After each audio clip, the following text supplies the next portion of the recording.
You down with LCS? You down with LCS? You down with LCS? Who's down with LCS? You down with LCS? You down with LCS? You down with LCS? Who down with LCS?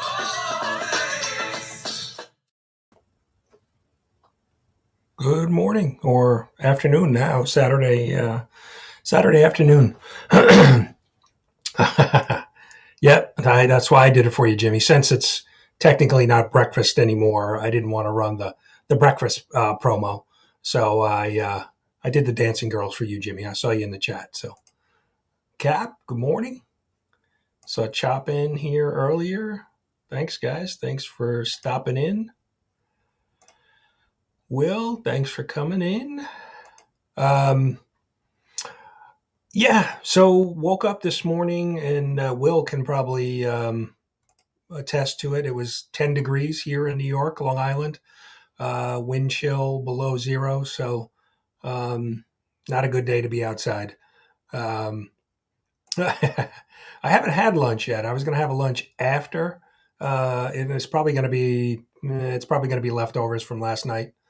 We had tacos, so it's probably going to be leftover tacos. So.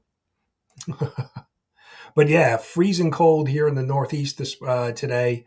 Supposed to warm up tomorrow, but I think the last temperature check it was like 14 or 15 degrees, so not a good day to be outside. So got some stuff to do around the house inside, and got a couple of videos and things probably to take care of as well. So wow, this looks like afternoon time is definitely a better time. We got more people coming in. I appreciate everybody jumping in. Yeah, Jimmy, send some of that warm weather here, please. 14 degrees is just not fun. My wife asked me, she's like, I was putting on my sweatshirt because I was cold. And she's like, oh, you going to take the dogs for a walk? And I'm like, not today.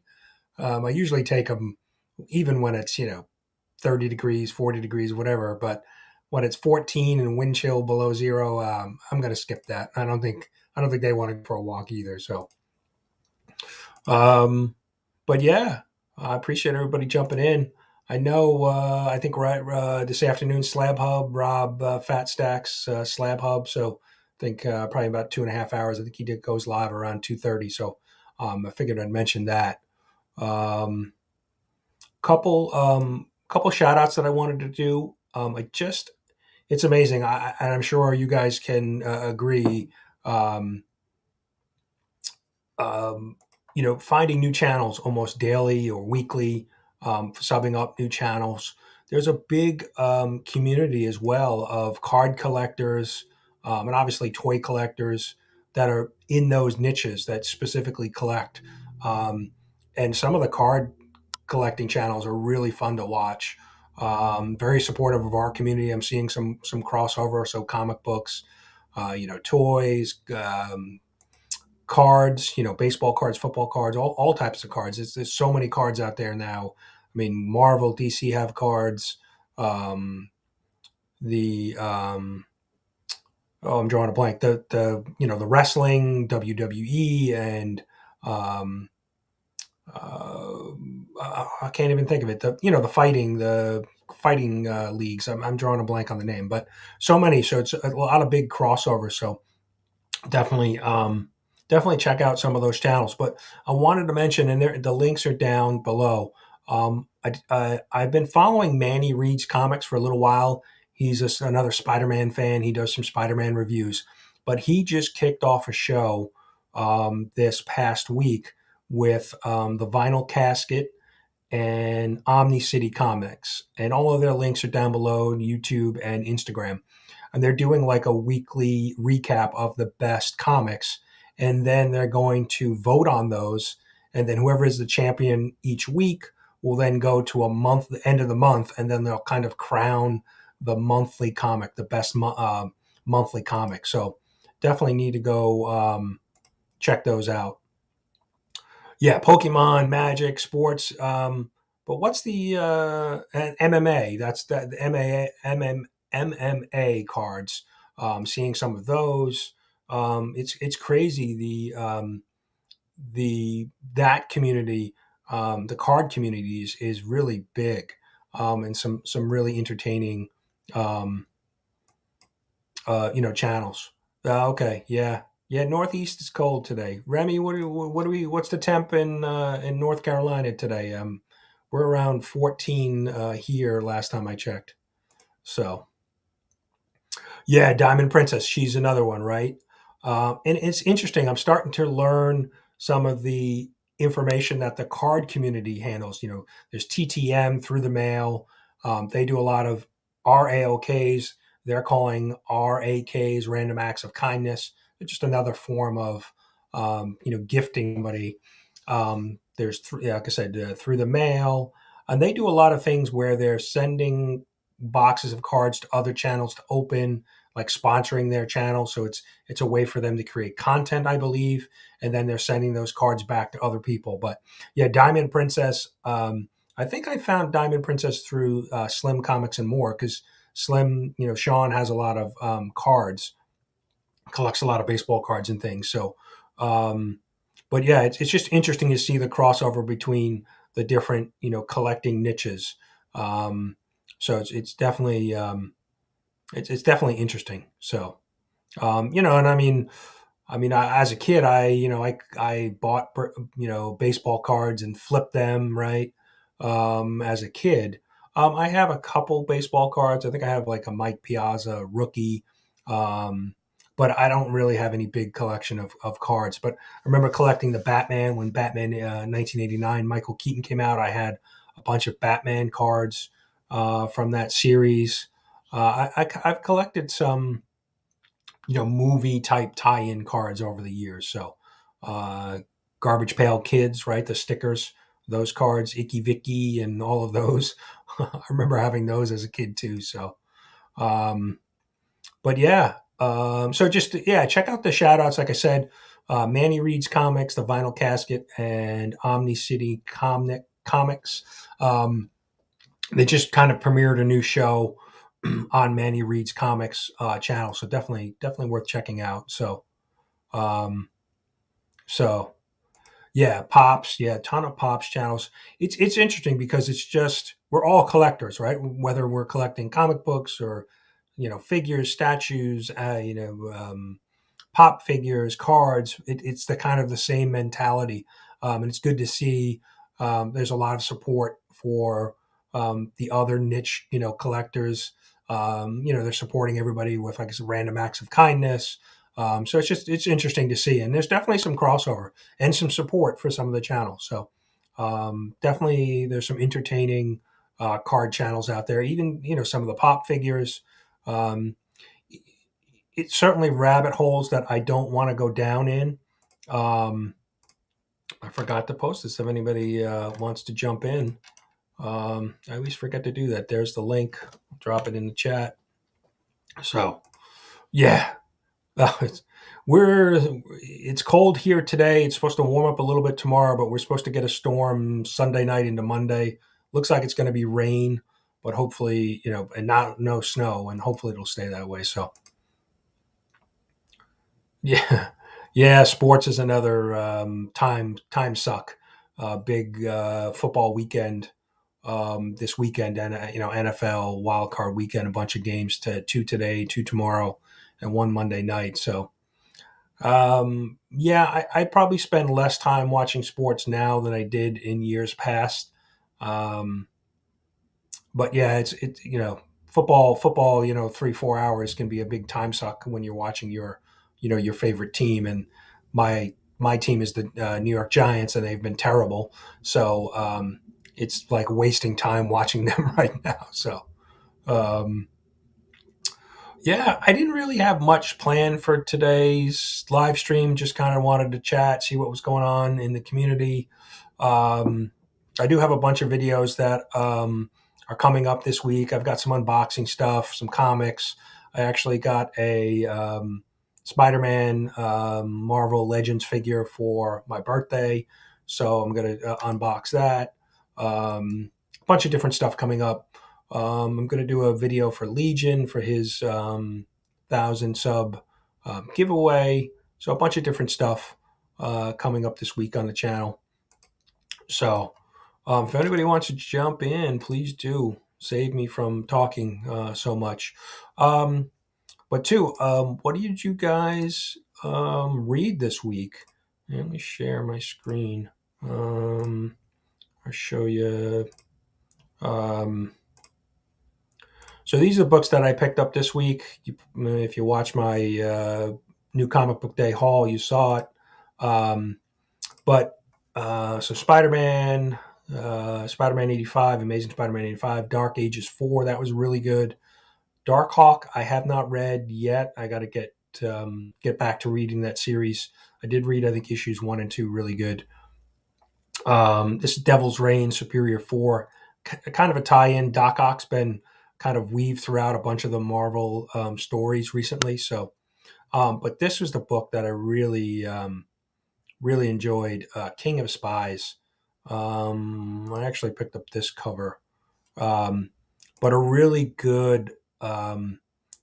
We've been talking about like street level crime and street level heroes since Hawkeye premiered, and this is kind of a James Bond spy series. So, oh wow, look who it is! We got Evil Mike. It's the first time you've been on the live stream with me on my channel. That's right. That's right. What's going on, Brian? Happy Saturday! You is Spine Ticks on for tonight? Yes, sir. Yes, sir. Okay. So you getting a nap in? I'm assuming sometime today before. Yeah, usually Friday and Saturday I kind of go into insomnia mode, and I do naps like I have to do naps. I'll do like a 2 hour nap, then I'll stay up. But that's like last night. I was up from like I took too long of a nap. I missed the show, but I slept until like 12, and then I stayed up until about 6, and then I slept till about 9, and I'll stay up until about like 1 or something like that, and then be up for the rest. Yeah, yeah. There was a bunch of shows last night. I know a lot of people just kind of jumped on doing some live streams. Hmm. Remy did one. There was a bunch. I woke up this morning and saw a bunch in the playlist too. So yeah, it was. I tend to frequent like it's like you were saying, there's so many channels out there, and I do the same thing where I sub up, but I spend like a daily thing. For one, it helps build your sub base, but like I follow new channels, but like I tell everybody, like, and I kind of stuck with this each week, and that's kind of why you'll see me here, and then I'll kind of be vacant for a little bit. But like I kind of stretch out and check out new channels, like 10 new channels a week, where I'll be in their edge of the comic world or something like that. Or it could be, and sometimes I watch card people, but very rarely, because I'm not really into it. I collect cards, but I don't know, it's a stretch of watching it or something like that. I don't know, especially with sports. I don't know anything about sports. Yeah, yeah, yeah. If you don't know that, the players, then it's like, um, you don't have that connection. Like, oh, that so and so. I remember him when he played on the football team or whatever it was. So yeah, yeah. Hmm. So, I but was it's really, definitely it's funny. interesting because the card world seems like it's just as big on YouTube as the comic world. It is. I'm into like and I kind of mentioned that too, because I'm into like you mentioned about cards, and I brought up pops, but there's so many other collectible like genres out there. I guess you say genres, but I mean it's like I'm in like Hot Wheels. I collect Hot Wheels, so like I've been following like YouTuber Hot Wheels for a long time. My original channel, like I want to say like 8 years ago, was like Hot Wheel videos where I was Hmm. like going out and hunting and cracking cases and stuff and finding like the treasure hunts and stuff like that. But I just what back then I just didn't have the equipment to do it, so I didn't stick with it. But like no, like I even like my like it's funny, the I'd say during the day, like the mass majority besides comic book channels that I watch on a daily basis is usually like DIY projects, and it doesn't necessarily tie into anything. It could be like from cars to like electrical stuff to I don't know, just looking at different projects. And but another thing is like movies and like TV shows and stuff like that, Easter egg stuff, or behind the scenes Oh stuff, yeah, or yeah. upcoming talk about, projects and the work and stuff like that. I'm I'm not a big fan of Facebook. I used to be, but lately it's not the place to be anymore. Nobody's on there anymore. And I know there's like now it's like Facebook groups, and that's what everybody's a part of. And it's funny because like we're both on Instagram, we're both on YouTube, and we're a part of like the biggest group I've ever been a part of, you know what I'm saying? Like this comic book community. But it's like on Facebook, it's different. Like there's still there's still weird people out there. There's still like I tried the Facebook groups, and it was just, they got really weird, man. And I hear like my friends that are part of Facebook groups, like even just comic book Facebook groups. And man, I'm in a few, but I don't check them. I'm not checking them like Instagram or YouTube. I'm a part of them, but I don't really, I'm not really doing anything with them. But no, I mean, it's like every collectible thing you can think of, because, like I said, I'm in a little DIY project. So like this one girl I follow, like, I sew, and like I do it for fun. I don't sell anything or anything like that, but I do crochet, I do sew and stuff like that. Like, but like on YouTube, I do follow this one girl, and all she does is she shows different patterns and stuff, and she like in her description, she links like the patterns and stuff. And it could be like, I've made like stuffed animals from clothing and stuff like that. Like one of the patterns I've been trying to do is I want to do my own Joker outfit, like cosplay, but like actually do his like purple suit and everything, but more like comic book style, not from the movies or anything. But she, but I watch channels like that, and the funny thing is I don't interact with any of them.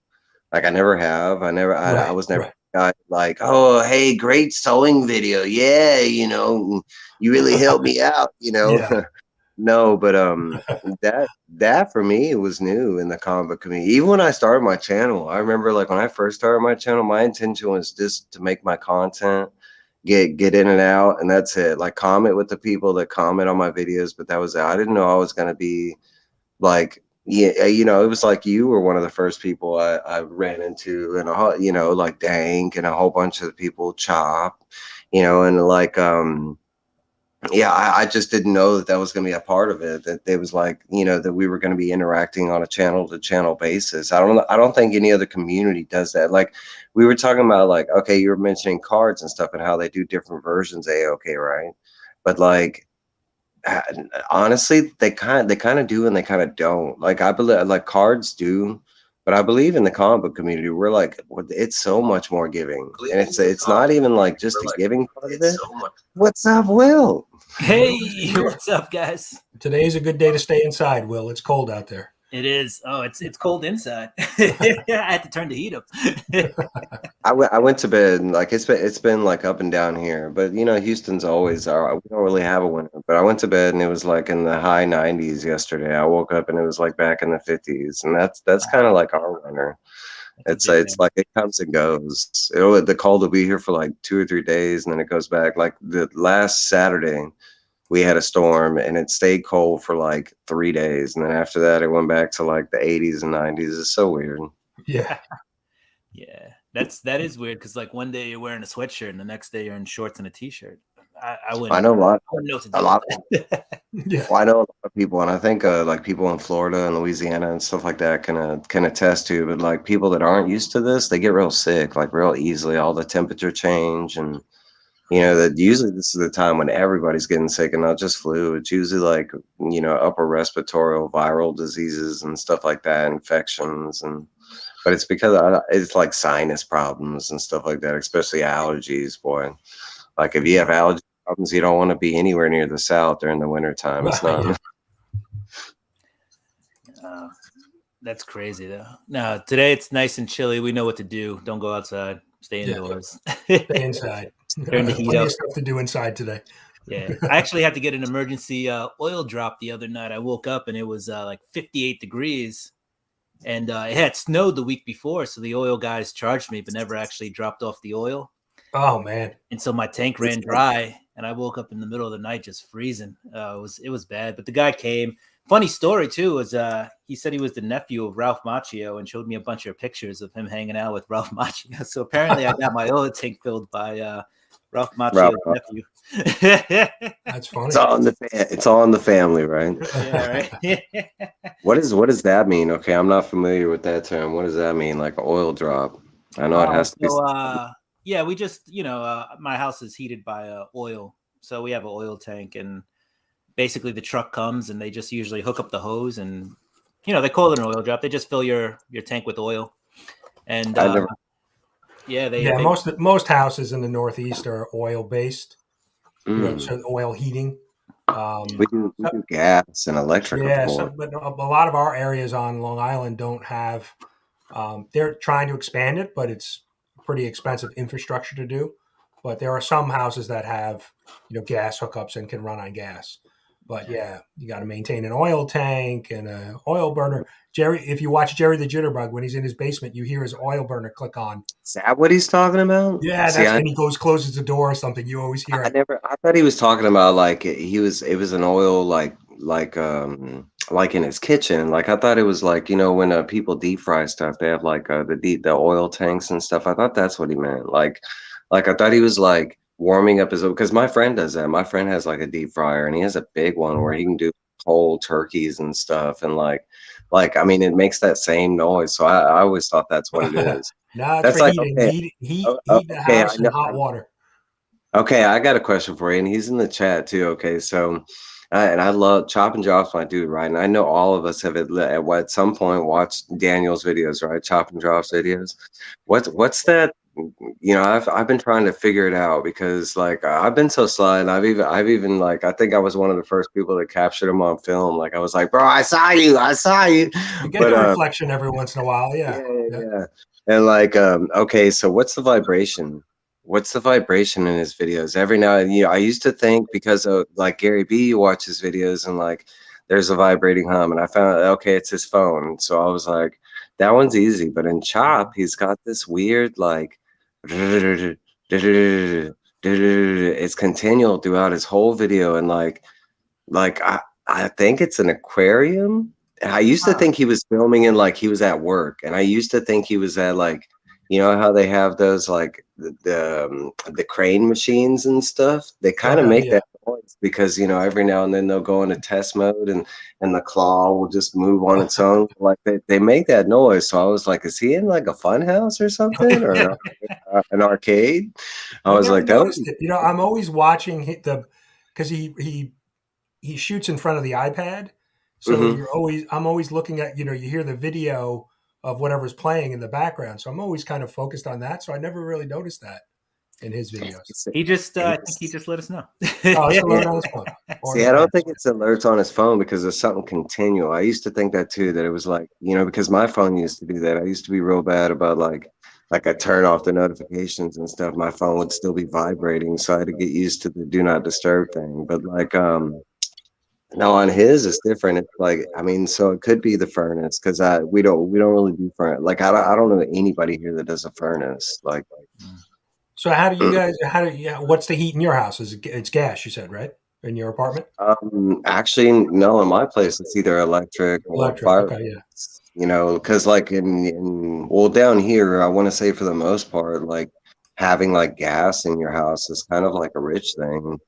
Like, because it's, well, not I'm not trying to insult or anything, but it's like a whole nother company you have to go through. It's like a whole nother hookup you have to have in your house.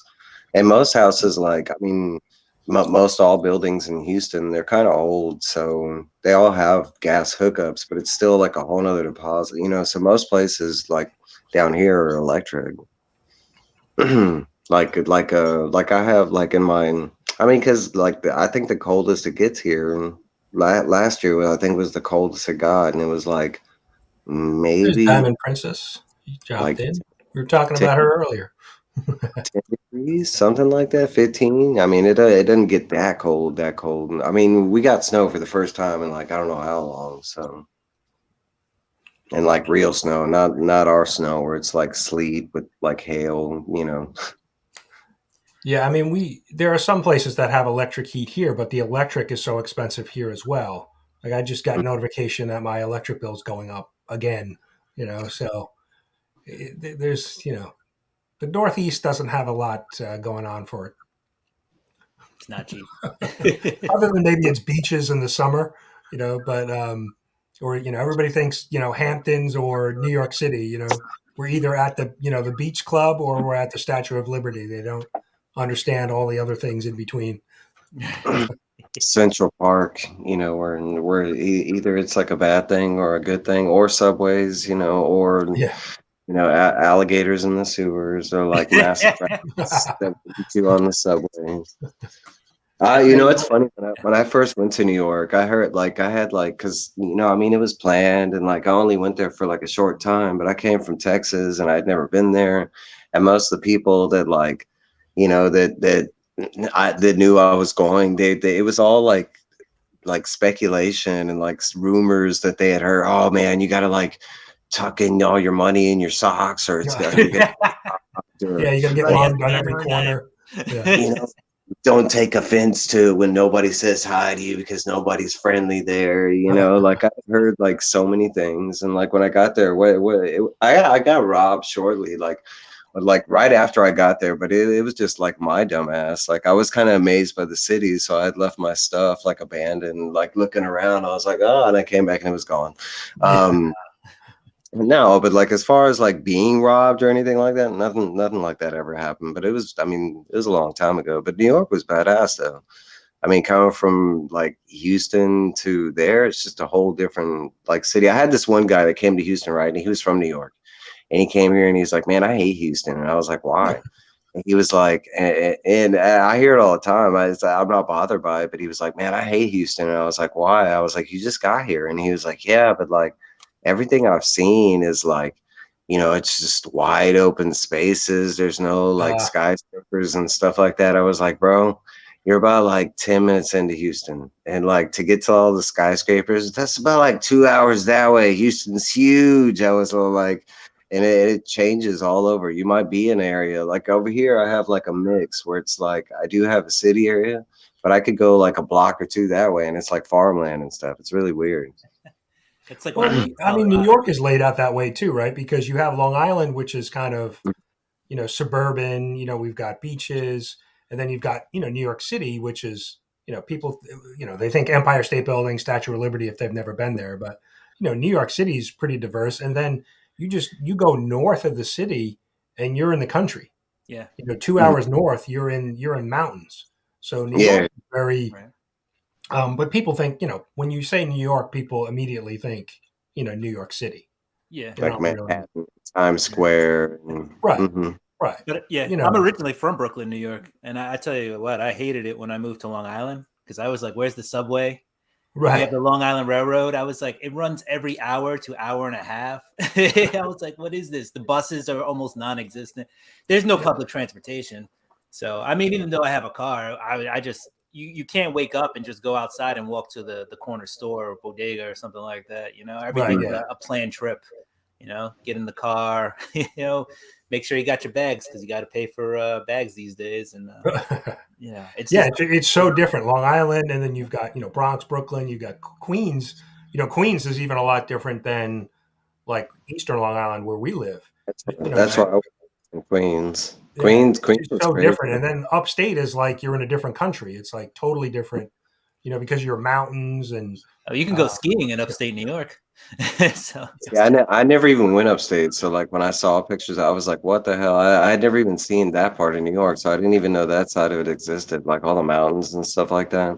Because all I saw was kind of like just the city side of New York and, the tourist areas and stuff like that. Because I was only there for a short time. But you talk about in 6 months of how little I saw and like how much of New York it's out there. Like, no, I saw like a little bit compared to what was, I didn't even go to some of the major places I should have gone to because I just didn't know they existed at the time, like I didn't go to any comic shops in New York when I was, because I didn't know, like for one, I didn't know Midtown was there. I don't think I found out about Midtown until later on.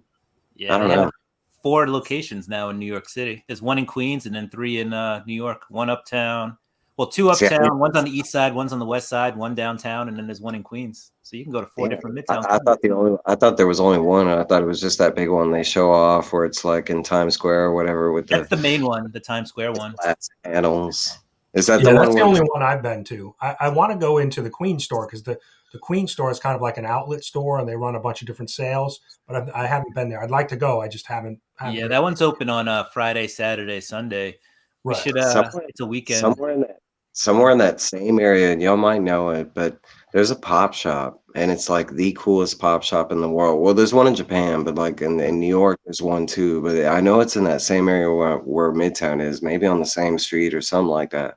But it's a pop shop, but it's like I do know that a whole bunch of like rappers that are into that kind of thing, they shop there, and like a whole bunch of people advertise it. So I've seen like I don't remember what it's called though. I'm drawing a blank though, but it's such a like if I mention it, y'all be like, "Oh, I've seen that," or maybe I've never been in there, but like I know it's like flashy enough where it's like obvious from the outside, but it's a big place, and then like the inside is so crazy because it's like it goes down into a basement, and then it like you have to walk down like a hallway, and then it's like it comes into like another building or something like that. But Well, that's it, right? The Midtown store, the main one in Times Square, is like on a second. It's second. It's like second floor of a building. You kind of yeah, walk up, and then yeah. there's like a third. It's a third level as well. It's like second and third story of the building. Yeah. Yeah, I will say from personal experience, the Midtown one, the main one, is good for like comics that came out like in the current week. Like they'll stack like stacks on stacks of like any spec book that you can't find anywhere else. But if you want back issues, you have to go to like the outlet or any of the other ones that are Yeah, not that's in right. Times Yeah, they Square. don't really have. Yeah, because See, we don't. Yeah, the That's not second even a, floor is like not all not action that I figures. know. Not that I know, but I don't think that's a thing over here, like the outlets, warehouses, anything like that. I've never that's a new. I think you, Brian, were the first person that mentioned something like that because I've seen places that sell lots and stuff like that, and we do auctions. I have been to a couple different comic book auctions, but as far as like mass warehouses or anything like that, we have a lot of shops. Like I mean, in Houston alone, I think we have like 267 comic shops, and I mean, like on my IG and my Facebook, I saw like two or three that was opening like within the next month or something like that. Some are like mall pop, like shop pop up shops and Right, stuff. right. But we have a lot of like, I mean, like within me, I mean, like car distance, I have like 6 or 7 shops within like maybe a 10-minute drive distance. Nothing's really in walking distance, but I mean that's kind of Houston's just spread out like that. But like I mean we have a ton of shops here, but just Yeah, not we're the warehouse. same way. We have a ton of shops, but I find most of our shops are small because rent's so expensive, and so the locations are typically cramped. They don't really have a big, you know, like back, a catalog of back issues because they're trying to cram in the new issues and toys and some figures and things like that, and the stores are just small because rent is so expensive. But stores, I like when I was down in South Carolina a couple weeks ago, we went to the one shop and it was like 3 times the size of any LCS here because I'm assuming rent is probably a lot cheaper in South Carolina than it is square Here foot it is. Here wise. it is. I know. You can. I mean, because like, and you don't even have to do a shop because here you can do flea markets. I mean, shit, you could like post up in front of your house if you wanted to. Our zoning laws are so weird because, like, okay, with a block from me, I have 99-cent stores. I got like a grocery store. I got a hospital. I got a school. I got like multiple convenience stores. I got like, and that's all in the first block. I mean, multiple like fast food places. Like, Yeah, I mean, we um, have all of the fast food and all of stores that, but we don't have like the Books a Million or the half price books. Like we and don't we really have. It's other than it's not Barnes and is it Barnes and Noble? I think Barnes and Noble is the only bookstore around, but they don't. I haven't been in one in a while, so they They only used to do sell trades. like the magazines and comics, but I'm not sure if they even do anymore. They don't do magazines anymore. They only do trades. Okay, yeah, I knew they do trades and manga and things like that, but yeah. Yeah, that's like our. Correct, though. So they used to sell comics since I think I want to say like 2018 or something like that is when they stopped selling the single issues and they just did trades. But it is a really good place to get like, especially for me here because everybody talks about like just get an Omni or just get the trade. Like some of that is non-existent here. Like bro, I've been waiting for like my LCS to restock Paper Girls. I mean, and it's just so popular. It comes and it goes. But like, and then yeah, you can go online, but I mean, sometimes it's just cheaper to get it in store, or it's easier or convenient, but No, like I can say like Barnes and Noble is a really good place to get like trades and omnis. Like as far as here, but here it's kind of the same thing. We only have like we do have like one Books a Million that I know of. It's in like one of our malls, but it's awkward like for everybody because it's like a mall that's in the middle of the city kind of thing. But like we No, do have we have the half price books and we have Barnes and Nobles, but like that's Have you kind been of to it. a? You ever been to a Second and Charles? Those are No, see, that was the first time I heard about that. That and Ollie's, I never heard about that. But that's kind of like what our like half price books is. It's kind of the same because I've seen the inside of like Ollie's and Second and Charles, and it's kind of the same. I kind of like our half price books. Some of the deals are a little better though, but I'm not saying that ours is better, but it's just from what I've seen. I don't know. well, Second Um, and Charles too. We don't that's have not any a. here in It's like Northeast, right? a. I think they might have one upstate. But Okay. the Second and Charles I went to was in Colorado. Well, okay. yeah, And that's why I saw Second and Charles was in Colorado. It was in Yeah, because like I think Colorado. Southpaw Brad just went to one recently Hmm. and pulled some books from there. Like I think the books were like $1.95. Hmm. That's yeah, how I they, like at half price. That's how it works. Is like any comic you find is just half off of the cover. But they do have bins too. They have like quarter, 50 cents. They have dollar bins, stuff like that, where it's just exactly it's a quarter. Like on my channel, I've done those cleaning things. All those were like quarter buys, but they all have like they do this horrible thing where they stick a sticker on the comic. So that's why I bought them. Is like I bought them for the reason to try and get those sticker off without damaging the comic, kind of thing, to see if I could. Because it was Jerry, and Jerry let me. I didn't know you could like Jerry had removed a sticker one time on one of his comics, and the way he did it without like removing it and without any kind of residue in it. I was like, what? You can take stickers off the comics? I had so many comics that had those stupid ass stickers from over the years, from different comic places or buying them from Kmart or something like that. Either that or I passed up so many comics because like good stuff because they had stickers on it. I was like, I ain't buying that, Right. Yeah. Amazing Fantasy number 15 because it's got that big old Toys R Us sticker on it. Fuck that. um no, I could say I like. Have y'all been doing that? I can say over the past year, I've started to look at like comics a little different. Like I will buy comics with stickers on it now, or like I was kind of picky about like my grades of comics, but now like as far as older stuff, I will go for low grades. Like I got some old key like Disney stuff, and it's got cracks and scrapes, and I mean, mm, Yeah, I yeah, know. I mean, watching Jerry's channel and seeing some of the stuff he does, like if you told me I'm going to put this book in water, or the cover in water, I think you're out of your mind. But seeing Jerry do it now, it's like, oh, okay. that scared the shit out of me the first time he did it. The first time he did it, it scared the crap. I was like, no, I thought the whole comic, because it was an older comic, and if it was like a modern, I wouldn't have freaked out because we're using like cardstock and stuff like Right, that. It right. just A little heavier feels, paper, yeah. yeah, but like he was doing an older comic, and bro, I've had so much experience with older comics, bro. I've been reading comics and not even moving, and all of a sudden it's like, like Oh I'm yeah. like, it'd be like the wind in the room made it rip, and I'm like, what the the older hell? comics, yeah, the cover will just flake off in your hand, like Yeah, it'll Yeah. just it's and just like like brittle. You just I remember like he was all like, "Yeah, we're gonna take this comic and I'm gonna put him between these grades and I'm just gonna let it soak." I was all like, "It's gonna come back and it's gonna be like It'd be mush." I gone. was all like, "It came back and it was still." I was like, "Wait a minute, we could like wash our comics? Like, hold on." I know. I know. It's crazy to think. I was amazed at some of the work he does. yeah. But I saw, It's like, Mike, I saw you do the lemon oil for the sticker Yes. mhm. stuff too, Yeah. and that seemed to Some work of that out. stuff. Well. It depends on the cover though. I found out because some like on some companies, man, on those Comico companies, they have some kind of like they use some kind of gloss finish or something on there, and like the second you put like I've tried like different tests, right? I did WD-40, alcohol, like like what is that, OxyClean. I've used like all kind of different stuff trying to see anything you use on those covers, they leave a residue. It's like you can instantly tell.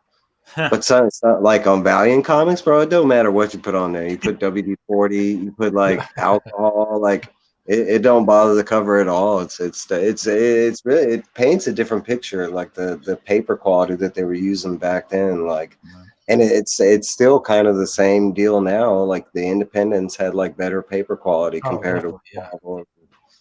Yeah. I mean, a lot of the Marvel books that I'm buying week to week, the front cover is like wavy. They're all like that because it's so Yeah, thin, and the back it cover. like immediately needs a press if you were to send it for grading, because it's just Well, you see it if I put it on screen, it's just you can see the waves. Actually, CGC, because of that, they stopped really. If it's not horrible, they've stopped. Putting the grade lower because of a wavy cover, just because it's a common thing. Every comic book that gets sent in is wavy, so they, because it comes from the printer like that, they've stopped. Yeah, They count it as like a manufacturer defect or whatever. And yeah, I saw that. What's up, Jimmy G? Can you hear us? You with us? Possibly. Maybe he's not with us yet. I know he doesn't have a camera to be able to do it, but because I've been waiting for him to hop online. I think this is the first time I've seen him hop on like a stream. Jimmy, I think you have to if you haven't done it already, you have to allow StreamYard access to your microphone. Because he's not muted, so no, he's not. Hello. Yeah, I think he just needs that mic permission. Mm-hmm. Yeah, if he's got from his phone, But the other thing, Mike, too, is like I know we don't, because of the weather changes, here in the Northeast, like yard sales and like flea markets are only like spring to end of summer, and then we kind of lose it. They do that here. We don't have the yard sales and flea markets. Like when I go to other places and it's like year round, like you go to Florida and you just go anywhere and there's like a yard every weekend around. there's a flea market, right? Yeah, exactly. Here it's up in the air because like it depends on like the HOA or whatever, like the housing association that you're part of and like your neighborhood. And most places they do it like y'all, like where it's like once a winter and once a summer they do it, and they do it as like a whole neighborhood. They're fun to go to, but it's kind of annoying because like when I grew up they had garage sales everywhere. And some places you can go here, but it's really in like the hood. In the hood you can do garage sales like all the time, anytime you want to. Yeah. And then it's not even that. In the hood you'll find like they have garage, like it wasn't until like later on, but you'll find like garage sales in apartments and stuff like that, like where people like just like have stuff sitting in front of their like in front of their front door kind of thing. It's weird. No, but no, it's kind of like that here, where the majority of like Houston was like they moved it into that like 2 times a year thing. And I want to believe it's like, I guess they see it as like a dirty thing, or maybe they're like the trash down after the garage sales, like all the stuff that didn't, because that's what happens. You ever been like on Saturday? Yeah, it's like whatever doesn't sell, by the end of the day it's by the curb. Yeah. Oh man! But when I went to Colorado, I went to the Mile High Flea Market, and it was perhaps the biggest flea market I've ever been to. I think they promoted it as being like 5 miles long or something like that. But it was in the summertime, so it's like 98 degrees, and I was going up and down the aisles, just searching for anybody who had a short box or any comic showing or whatever. But it was actually a really fun experience. And then after that, I went to Mile High Comics in their warehouse, and that is the biggest comic store I've ever seen. It's they actually had to add a second level to it, like later on. They tell you the story of it, but it's huge, and it's like a museum, honestly. There's a bunch of I think they actually have a YouTube channel too, but I think I heard from a few people that their prices are a little out their there. Prices are ridiculous. Yeah, that's what I've heard. Yeah. So you go in and you can find like a Ghost Rider like one, like let's say issue 1, and they'll have it listed at like $200. But the thing is, you have to like look at the wall, and they'll list different sales. So they'll say if this comic has a blue sticker on it, it's 75% off. So in reality, it's $50. It's not actually, but you have to be aware of that. And if they don't have a sale, then you're going to pay sticker price. But they do stuff like that all the time. But the guy treats the comics like it's his personal collection, not like it's an actual store. That's kind of weird. You would think with that large of an inventory, like you'd want to be moving books. Right. Like my previous collection, like I bought a lot from Mile High, and I want to say all the way up until like 2010s I was buying from. But what I used to buy from was like lots of books that nobody wanted, that I was interested in reading, kind of thing. They were a really good place to get, like, for instance, like Marvel's The Dark Tower, the Gunslinger series. Like, no one hypes over that series except for me. I've only heard like 1 or 2 other people but it's because I'm a Stephen King fan and Dark Tower fan. But like like I couldn't really find it anywhere else. A Mile High had like, I mean, it was like $6 or $7, and then with shipping or something like that. But like, I will say, past 2010, they did get to like where I go on there and I look for stuff, and like their prices nowadays remind me a lot of like the excited eBay seller. Like, oh my god, I got a Batman #1 52, and everybody else sells it for like $100. Let me try and put it at 160 and see if I can, and Yeah. that's kind of what they remind me of now. And they do have that grading system, the fine, good, near mint, whatever. And I kind of like that, how they set it up. The problem is they never have quantity in all the other, like you like, for instance, I go on there all the time looking at their prices for that, Batman #1 52, and like they have decent prices on all the other ones, but the only one they have is like some black and white sketch that's signed for like $1 million or something. It's like, come on, man, you don't have like a regular copy. I just want to read the sucker. No, but so I saw, it's kind of like Midtown. I used to shop a lot with Midtown, and like I used to be on both their like newsletters. And you do, like, that's one thing I can suggest about any like online place, to see if they have a newsletter, because they usually have like a discount code that goes within the newsletter. Oh yeah, So like, Midtown sends me stuff all the time. mhm. With And deals, sometimes you can 60% multiply off, the 70% discount. off, that type of deal. Yeah.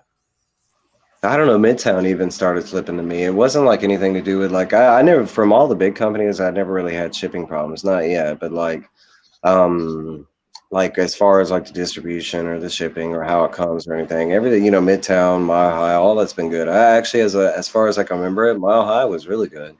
But like, no, it's just really their prices and stuff, or what they were offering and stuff. I mean, lately it seems like I've been going to like more independent, like for instance on IG, I've been shopping with Rabbit Comics, because he does like a good FOC, like, and with him, it's like, I don't know how he does it, but everything's like half off if you order it like the week before, or like, so I've been picking up like, the books that I've been buying, instead of paying $5, it's like 250 or $2. And I think it's like you order like under $5, it's free shipping or something like that. And so Well, that's pretty good. That's cool. Yeah. mhm. Yeah, I mean, there's a lot of online, a lot of like little shops that you can, Mhm.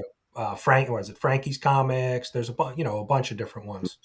Yeah. I use Atomic Comics sometimes. They're in North Carolina, but they're not bad, and they do different shipping options. So you can Mhm. do weekly and pay whatever shipping, or you can do monthly and pay whatever shipping. Hmm. That you can scale your shipping prices towards what you actually want to pay for shipping.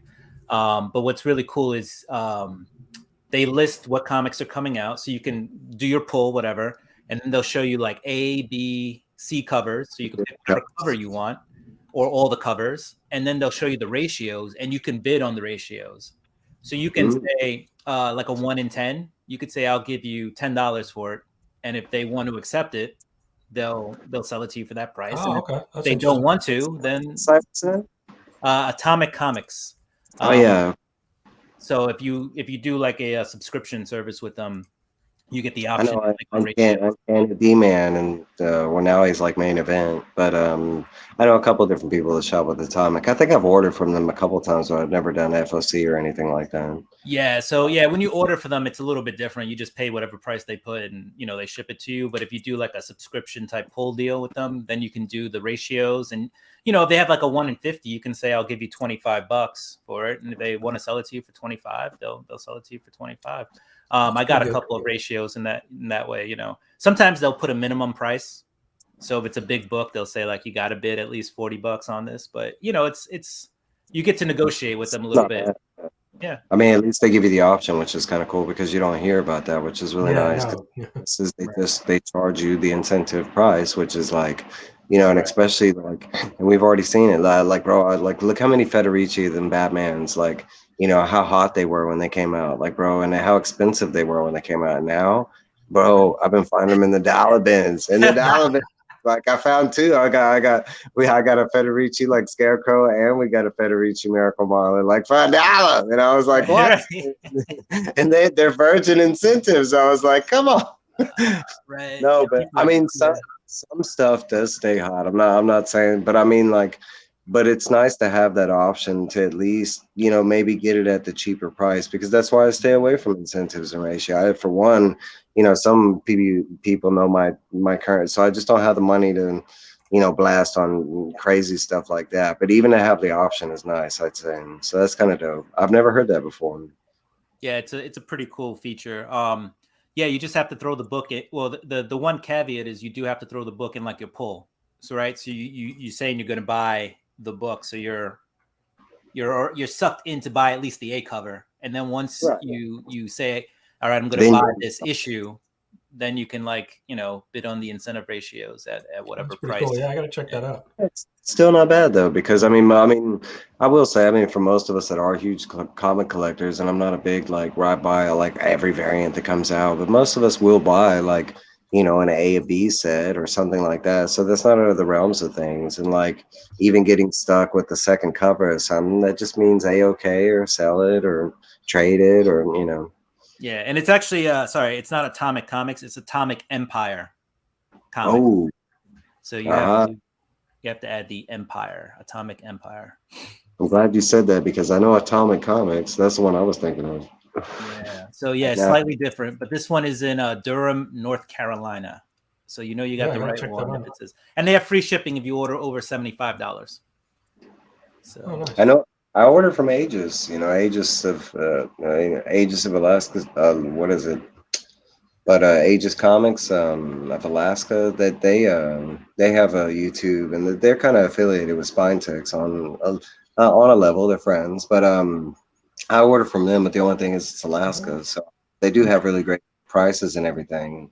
Like, but I've actually like I've been getting really good deals on like, you know, books that came out like a week ago or something like that, especially like hard to get stuff like Animal Castle #1, the first print. Around here, I went to like every shop that I could, you know, because I think I had read it when it first came out digitally, but then, you know, it was a comic that I was like, yep, I liked it. I like the art. Let me go back and get it. So, I mean, I went to every shop looking for it, and it was like that Friday after it came out, and it was already gone. You know, I mean, all the hype on it was, and I'm talking about the incentives were gone, everything was gone. So like it was a nice revenue till like a week later I was able to get it at like, I think I got it a little under cost. I think it was like 15% off or something like that. So it wasn't that bad, you know. Like I Yeah, was able to get a couple different comics like that.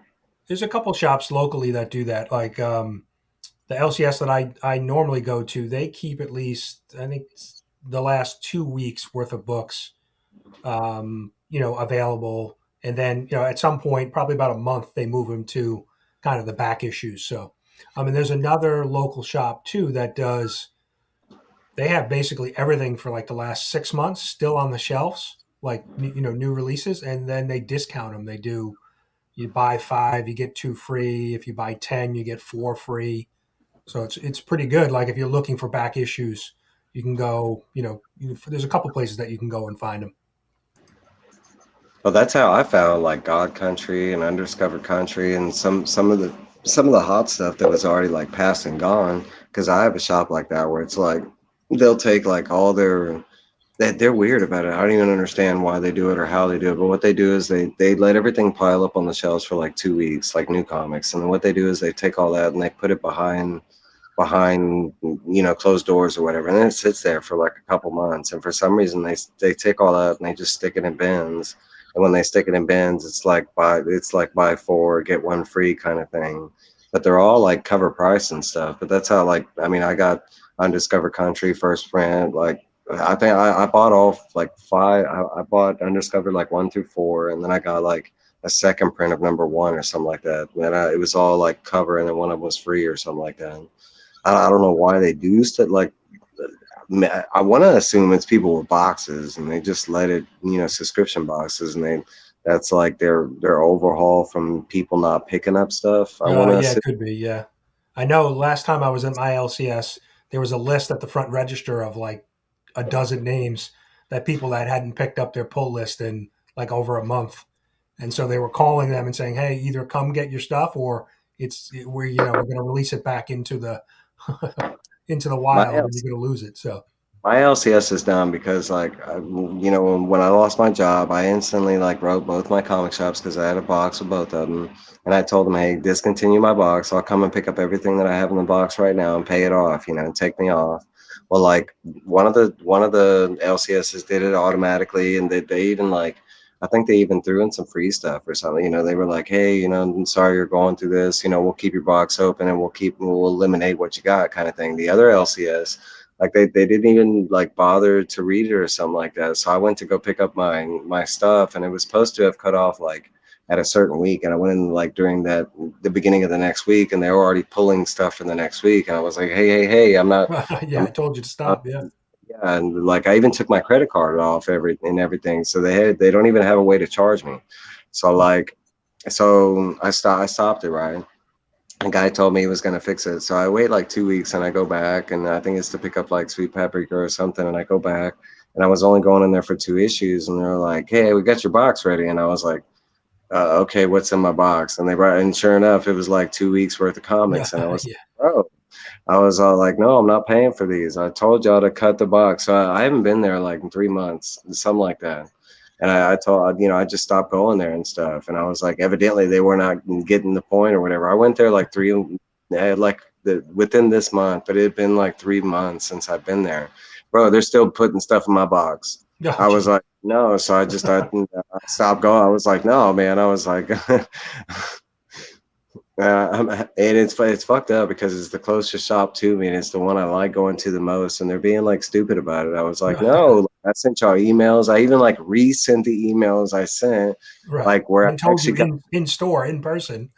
Yeah, well, no, I mean the email I actually got confirmation back from somebody writing me back. Okay, we'll cut Hmm. you off. Like we got you exited off. We're not gonna put anything. So I mean, I even reposted that. And they're like, yeah, we got you. I go back, like, and they're still like, hey, you ready to pick up your box? I'm like, man, I don't have a box with y'all. What are you talking? Oh yeah, $2.91, man. I got no. Yeah, some people just can't take no. No. Okay, so that's a funny thing. Have y'all run into that online? Because I have a good friend, and he's run into that online too, where he bought like, I think from an auction or something like that, and he picked up some like good lots or whatever, and then like the next day he's like, "Hey, you ready to show up my next auction?" And like, so he does. He shows up at the next auction, and I think he buys like a little more or something like that. Now the dude's just sending him like shipping invoices and stuff. He's like, "Bro, I got this and this and that." He's not even like bothering with the auction and stuff. And I'm like, "Bro, cut that dude off." I was like, "What are you doing?" I mean, he's just for this dude like found someone to buy his stuff, and he was like, "Here we go, man. We got him. We Yeah. just You know mail you him want in. this. Got some money." I already mailed it to you. Just pay me. That was basically what he was doing. Sheesh. That's It's crazy. Once man. Once somebody knows they have you hooked. I get that all the time on Instagram. Like I've been on, just certain auctions and stuff, and then you buy a few things, and then they're just posting like, "Hey, come out tonight." We're auctioning, but it's like these guys now started sending me stuff like 2 weeks in advance. They're like, "Hey, hope you can make it," And I'm just like, That's a file set aside for you. I know what you like. yeah, right. like we got you hooked. Yeah, I mean, there's so many different ways, right? I mean, IG, YouTube people are doing auctions. You've got Whatnot. You've got all the different, platforms, eBay and Whatnot Buy is so Slabs, and there's like so many different places that you can buy, that you can spend money. It's a little crazy. Whatnot is addictive. I actually was working and opened the app and bought like 2 comics in between like 2 meetings. Like it was crazy. Like on the way from one room to the next, like open the app. I was like, oh, I like that book. Click, click, click. And like in 30 seconds, you've already bought a book, and you just keep it moving. I think I bought one lot and like one other book, and I spent like $80 in like 5 minutes. Ridiculous. The auctions are just so quick, and it's so addicting. I had to like turn off notifications on that one. Right. Yeah. I was like, nah, I can't do this. Yeah, no, it definitely moves. The way they have it set up is pretty convenient, and it moves like you said. Basically in about 3 minutes, you're done with that set of books or book, and you're moving on to the next one. So you blink and it's over. And it's so quick. It is so quick. They can set it for 30 seconds. they can make it so quick that you don't even have time to like double check on the book or, Right. make sure what they're saying is correct. It's just like, oh, here's a rare book. And if you get that fear of missing out, that FOMO, you're like, it literally, you press one button. It doesn't even ask you, are you sure? Like eBay will be like, are you sure? Like, and you're like, okay, yeah. Like, no, nope, this one's like bid done. Your bid is No, I haven't tried Whatnot, but even like you said, like I bought stuff from IG, I bought stuff from Facebook, from YouTube. Have you hipcomic.com? I bid on stuff on there. Have y'all been on there? Like you can bid. They I've have. seen it. I haven't purchased anything, but yeah. Shortbox. Shortbox. That app. They have, they're all slabs, but they've got a ton of stuff. It's just different. It's just choices, and it's like that's what I do. I go shop around and look at different options. Usually, like I think for me, auctions is like last. That's just one of the auctions is like when I'm looking for big books, and it's usually like trying to scoop in on something, like that's going more than $10 or something like that, where I can get it for $1 or something like that. It's kind of cool. Yeah. Yeah, when I'm looking for a book like on eBay, I'll look at the buy it now first, see if they'll accept an offer, because instead you don't have to go through the auction and other people trying to outbid you, things like that. So, but you sometimes you can find those weird auctions that end at like 2:30 in the morning, and Right. Yeah, I've definitely won a few books that way, the weird auctions. But now I think they do have an option on eBay, right, where you can even if it's an auction bid, if you can give them an offer before somebody bids, you can try to that way too. Yeah. I saw that. Yeah, you can try, as long as nobody bids on the book, you can try to give them a best offer. Yeah, right. Yeah. Mm-hmm. Well, it's funny. I know I watched a few books this week on eBay just to kind of see what they were going for, and they had to buy it now. And I've got the sellers sent me an offer like 10% discount or 20% discount. So I got the same thing. I was looking at I had read recently Turok 1, 2, and 3 just to see if they were any good. Everybody's got them, so I was like, "Fucking!" I've had them forever, and I think this is the third time I've bought Turok, and I've never read them. So I was like, I don't think I have it too, and I don't think I've ever read it. Well, I was like, let me read them, and they were actually decent. The art's okay, and the story was okay, and I was like, well, let me check out how much it would be to buy like 4, 5, and 6 or whatever. So I found a lot, and it was like I think he was selling them for like $3 or something like that. So I added it to my watch list, and I was like, I might check it out. It was like $3, and like I think it was like $2 or $3 to ship. I was like, it's not bad, $5 or something like that total. And sure enough, like I put it on my watch list, and like I think that next day or something like that, he sent me like, hey, I'll cut it down to 50% or something like that. I was like, I'll go for that then. I will do that. I was like, I think that for me that was new. I had never seen that. That was, as far as eBay, that was the first time I'd seen somebody do that, from it being on my watch list and the seller knowing that I was the one watching it. Before, I thought it was like an anonymity type of thing. I don't think, do you know that? Do you, like on your sales? No, what happens is if somebody, as a seller, if somebody watches one of my items, I have the ability to send it, like eBay prompts you, like, oh, you can send an offer to this person. So, and a lot of times I'll do it as a seller as well. I'll send an offer, a couple, provide a discount, and then a lot of times you get sales. People will buy that way. Yeah. So yeah. But yeah, I love the offers though. Sometimes though, like the guy will just the guy sent me the book was $65, so I said I'll watch it, and I get like a little warning like, hey, this guy sent you an offer, and I go to look, and it was he marked it down to like $62. It was like $3 off, and I was like, come on, give me at least 10%. Yeah. Well, it's interesting because I was was watching a couple sub 100 Amazing Spider-Man books just to kind of see what they were going for, all raw books, and I forget, and it wasn't like a key issue. It was you mentioned the cover, Mike. It was the one with Medusa. It's like 62. Oh, the blue, yes, the blue homage cover. Yeah, I know which one you're talking about. I can't ever remember But the it's number. not really like a key book, and No, but it's just a you know, cool cover. yeah, it's a cool cover, and the raw, like a good raw copy, like in say near mint is probably going for about $75. So the guy Mm, had his book listed for 75, but like the staples are almost removed, like the front cover, and so he sent me like an offer for like 70. I was like, guy, that's like a $30 book Yeah. based on the condition, So I just declined it. I wasn't going to even, go back and forth with the guy because I started looking at that same book, and there are other sellers that have it in much better condition at for the same less, price or like 60 bucks, Less. say, So yeah, it's just funny because people, I think the unfortunate side effect of all of the craziness with comic books and like the Spider-Man original art page is just sold for $3 million. I think everybody thinks anything comic related is worth $1 million. The uneducated, we're getting back sell to it. the They think it's like everything's worth. They're gonna be, they're gonna retire early. it's the new bubble. We're Yeah, back to the 90s where everybody thinks, but okay, at least in my knowledge, this time I can say there is some books if you manage to find, you can make a pretty penny off those books, Like oh yeah, no, definitely.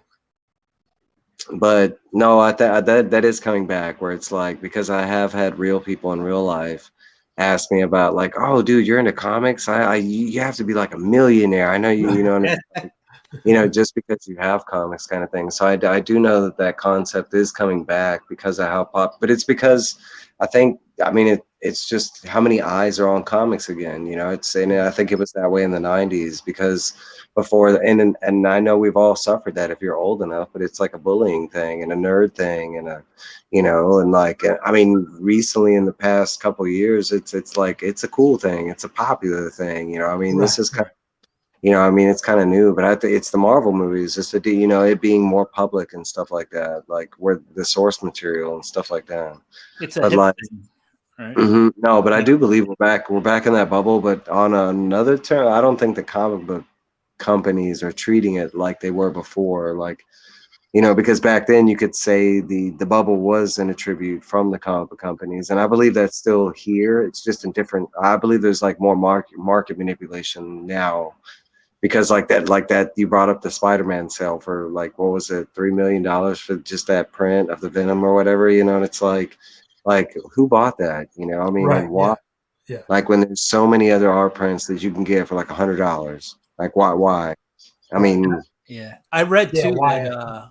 that was a heritage auction, I believe, and they were yeah, already under investigation for kind of buying their own stuff Oh, at hmm really? at overprice, at market prices that have set markets or way over, and then they hold it for a few years and they go back and sell it again, hoping to get even more than what they originally purchased. So there is a little scandal, I guess, going around Heritage. If you like Google it, you can read about it.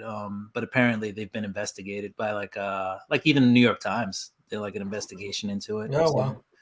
yeah, so, like some of these prices are just market manipulation. It's not even true. Whether somebody did or didn't authentically buy that print remains to be seen. But like it sold for more than Action Comics, and mhm. Yeah, it seems like kind how of does strange that sold yeah for that much. Yeah, that It's much something money. right that's like 30 years difference kind of thing, it's just as far as age wise, it's crazy. Oh no, Yeah. no, it'd be like age. No, well, okay, so like, but that's like anything Marvel wise, but not even that. But like anything Spider Man, I can say right now, if you have anything Spider Man, it's probably worth at least $10. Like, and it doesn't matter what it is. There's no real such thing as a dollar Spider Man book anymore, because now everything's like. It's not even spec anymore. It's like it's beyond spec because you could say it was spec attributed to one movie. It's not even that because there's so many different things that people are like accumulating the spec to, like into the Spider Verse, the Venom, the Sony verse, Oh, the yeah. Morbius, that kind of thing.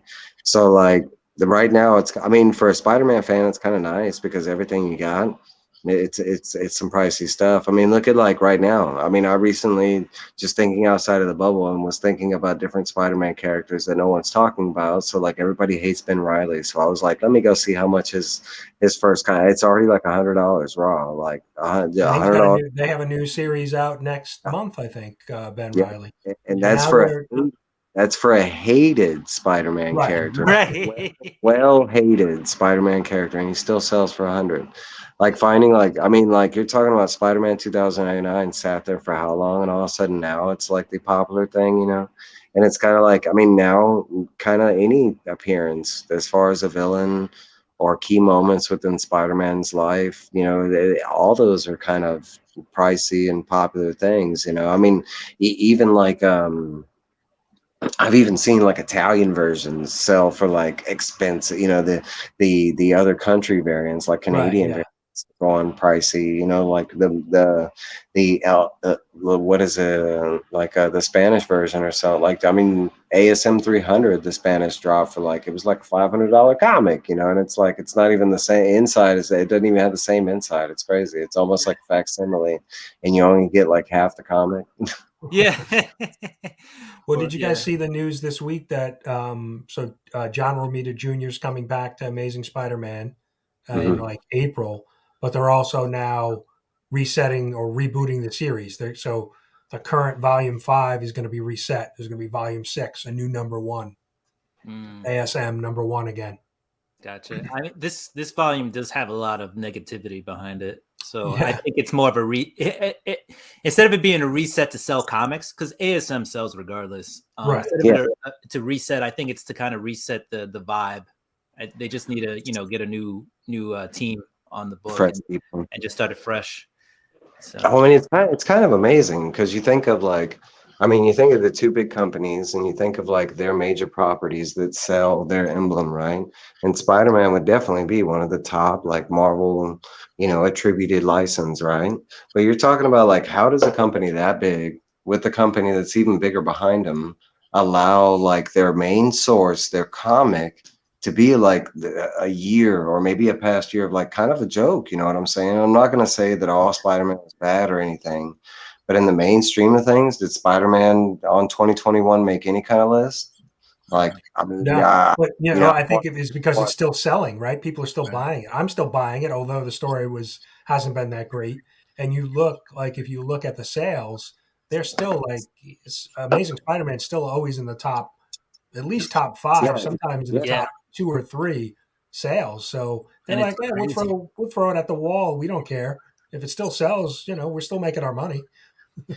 It's crazy too, because at times it's been like, it's hot garbage, but Yeah. it still sells because people keep coming back to it. It's the Amazing Spider-Man, and people cannot walk away from Amazing Yeah. Spider-Man. If it's on your pull list, you keep it each and every week because you hope the next issue is what turns it around. Right. It's like, please bring back my my Spider-Man, and I think it's just people have a hard time letting Spider-Man go because they can't believe it can be bad for that long.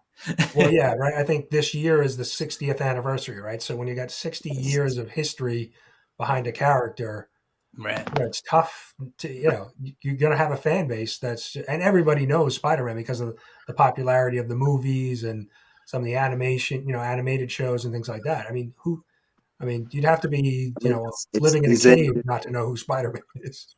Yeah, I mean, he is one of those notable people around the world where they know who Spider-Man is on some level, but at the same time, like, I mean, he's one of those people where you could find him in games, cartoons, you know, like adult animation, like mainstream movies, comics, novels, you know, like I mean, shit, I'm pretty sure that somewhere they got Spider-Man toilet paper, you know, I mean, because we do. I mean, I've bought the Spider-Man soap and shampoo for my kids, and Yeah.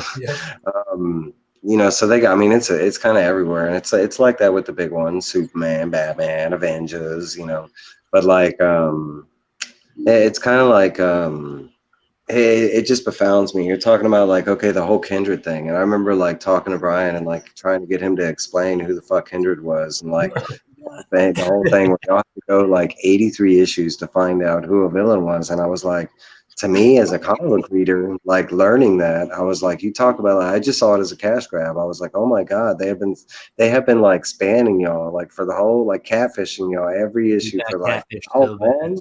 And like, okay, so like, and then like, so I hop on board as Spider-Man at the end. I'm like, they got to switch it up, right? They knew that fans didn't like it. It's still selling. So what do? Then they make it a weekly. they're like, bro, okay, people didn't like that Spider-Man, so what are we gonna do? We're gonna get rid of Spider-Man, and we're gonna bring back his most hated, member of the Spider family. We're gonna bring back Ben Riley because everybody loves Ben Riley. We're gonna bring back him, and then we're gonna do it weekly. We're gonna make you buy it weekly now, and not even bi-weekly anymore. And then on top of that, at that point, I stopped buying Spider-Man, but like I kept watching reviews. I'd watch Brian. I'd be listening to the story, and I was like, man, I feel like they shit on y'all, man. Yeah, they're not, it's like they know, and it's like I was like, well, what's the point of the Beyond Corporation? What's the point of like having Ben Riley, and I kind of like that. I mean, Spider-Man got beat the hell up at the end of the series. You know what I'm saying? He went to the Sinister. I mean, some of that made sense, and they were like, yeah, he's got cancer.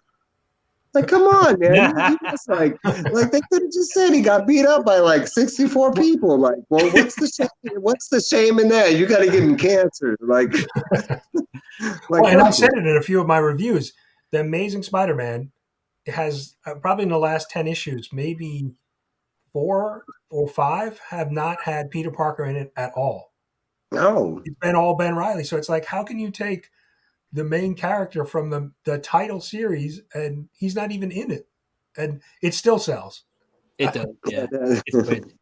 What I will say about the last issue of ASM, even though it was Ben Riley, is what we were missing, I think, with the earlier stuff was character development, right? It was just the down on his luck Peter Parker, but there was nothing to it. It was always like, who's the villain in the shadows, and here's the villain of the week to go with that and everything. With Ben Riley, they are kind of developing the character.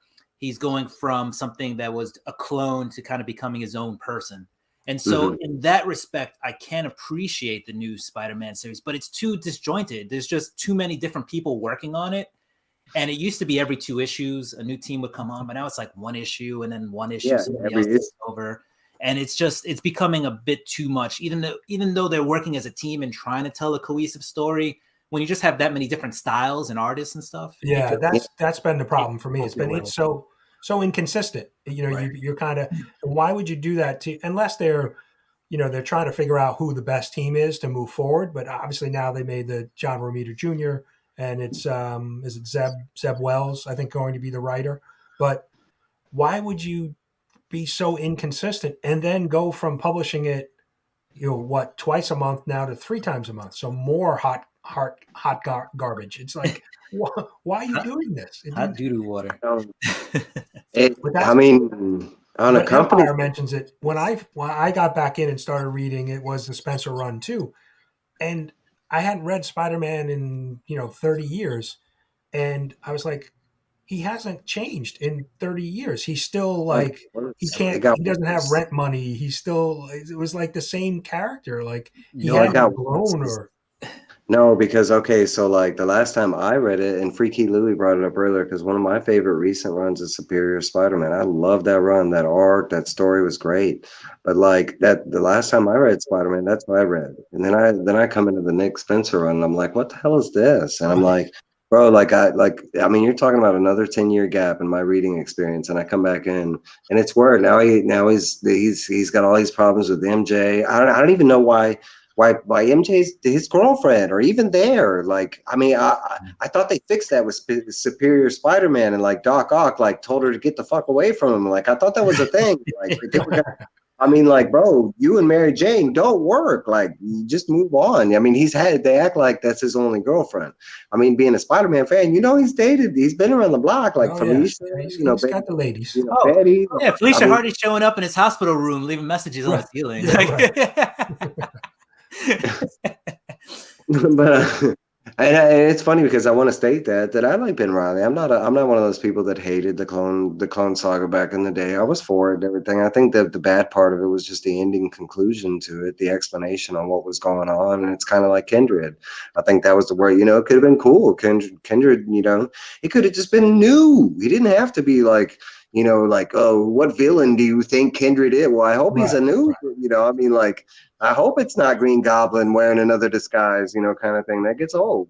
No, but like, I think that's my problem. So, I mean, they could bring back Ben Riley, and I mean, that's all it takes is a good writer, and they can write in an epic, story. My problem is it's like they're getting so disjointed with Spider-Man. It's like, well, what's the point of him now? Now, I mean, it's like, well, where's the growth in the character? You're talking about like, I mean, literally, like in my opinion, on both Spider-Man and X-Men, it's like if I look back, like over the years, and where I thought if I imagined, like in my teenage years, where I thought Spider-Man was going to be in like 20 years, it's not this. Like, him Yeah, you'd having, think at this point he would have learned some things, right? He's been through so much.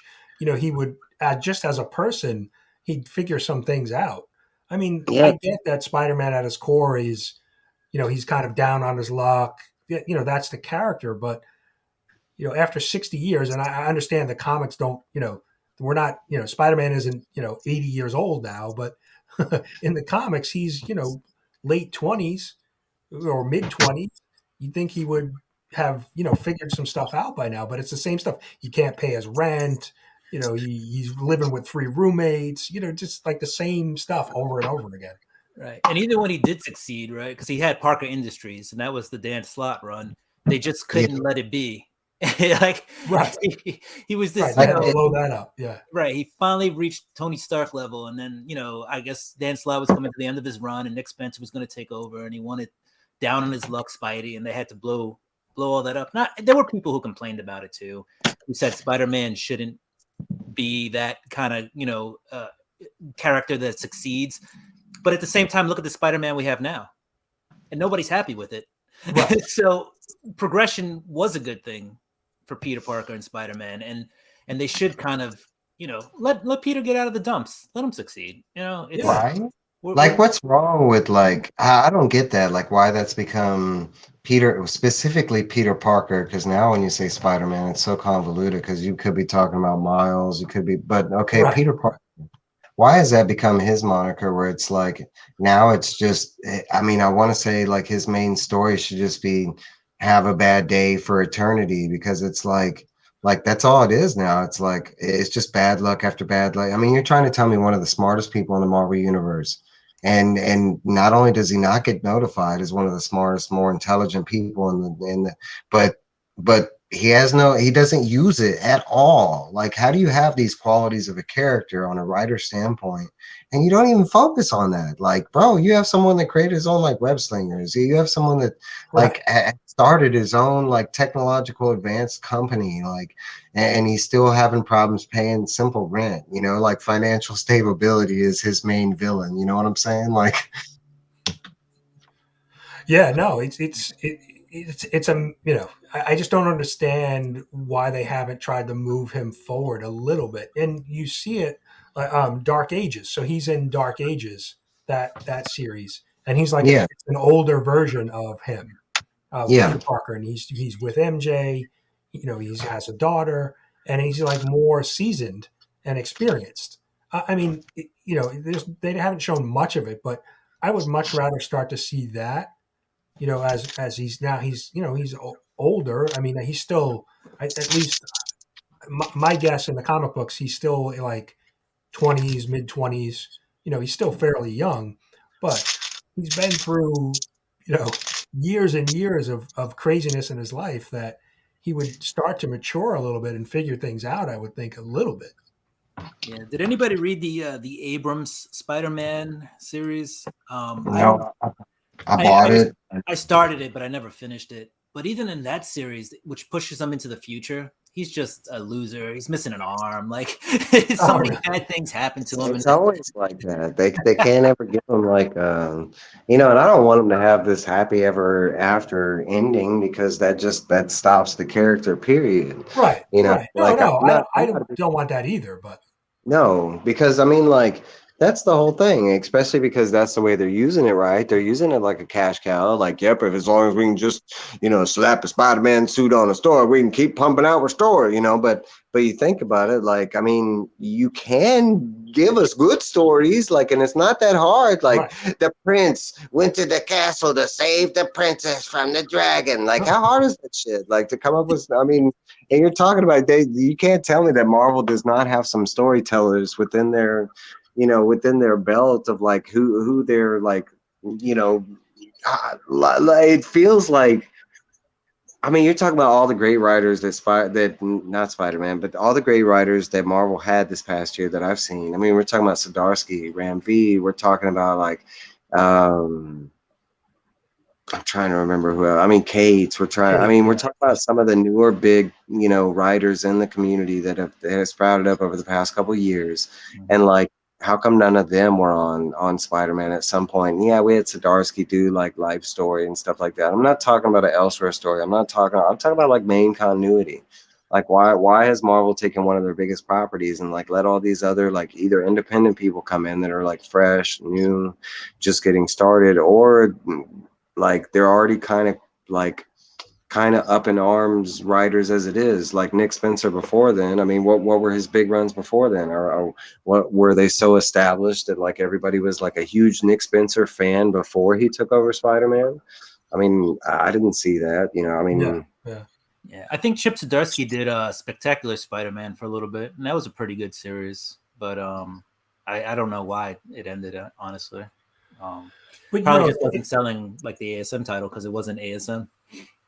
Yeah, I mean, Spectacular Spider-Man's always kind of been like the stepchild, right? It's never. I don't know why it never really got the respect. I mean, it still was a Spider-Man story. It still was, the series was good, but you think of it, if what they're currently putting out is still in the top 5 sales, if they actually put a really good team on it, it could be the top selling book and draw even more people back into the story. So I don't know. It just seems like they're lazy. Like, all right, it sells well every month, so we'll just we'll throw whoever we'll probably put the guys with the cheapest rates on the book. I don't know. I don't know what it is. It doesn't make sense.